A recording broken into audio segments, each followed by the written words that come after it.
ഇന്നത്തെ ഉച്ചയൂണിന് ഞാനും എൻ്റെ മകനുമാണ് കേട്ടോ ഊണ് കഴിക്കുന്നത്. ഇന്ന് ഞങ്ങൾ വിഭവങ്ങളൊക്കെ ഉണ്ടാക്കിയിരിക്കുന്നത് നല്ല ഒന്നാം തരം കൊണ്ടാട്ടോ അതുപോലെ മെഴുക്ക് പുരട്ടിയാണ് കേട്ടോ.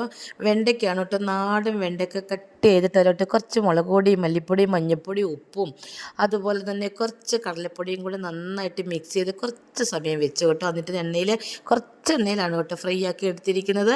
പിന്നെ അതുകൂടാതെ നാടൻ പയർ കൊണ്ടുള്ള ഒരു മെഴുക്ക് പുരട്ടിയാണ് കേട്ടോ. രണ്ടിനും തേങ്ങ ഉപയോഗിക്കാതെ കുറച്ച് എണ്ണ മാത്രം ഉപയോഗിച്ച് ഉണ്ടാക്കിയിരിക്കുന്നതാണ്. പിന്നെ ഒരു വെള്ളത്തിലെ ഒഴിച്ച് കറി വേണ്ടേ, അതിന് കുറച്ച് ഒഴിച്ച് കറിക്കായി കുറച്ച് തൈര് ഉണ്ടായിരുന്നു കേട്ടോ. തൈരിലോട്ട് ഒരു മുളകും അതുപോലെ തന്നെ കുറച്ച് സവോളയുടെ പീസും കൂടി കട്ട് ചെയ്ത് ഉപ്പും കൂടി ഇട്ട് മിക്സ് ചെയ്തതാണ് കേട്ടോ. അതാണ് കേട്ടോ ചോറിൻ്റെ മേലോട്ട് ഒഴിച്ച് കൊടുക്കുന്നത്.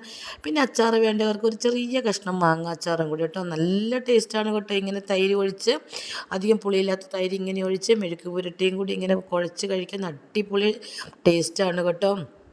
ഇതുപോലത്തെ കോമ്പിനേഷൻ ഇഷ്ടമുള്ളവരൊന്ന് കമൻറ്റ് ചെയ്യണേ. ഇതുപോലെ കഴിക്കുന്നവരുണ്ടോ അതൊന്ന് കമൻറ്റ് ചെയ്യണേ. വീഡിയോ ഇഷ്ടപ്പെട്ടാൽ മറക്കാതെ ലൈക്ക് ചെയ്യണം, സബ്സ്ക്രൈബ് ചെയ്യണം, ഷെയർ ചെയ്യണം. അടുത്തൊരു വീഡിയോയുമായി വരുന്നതുവരെ ബായ്.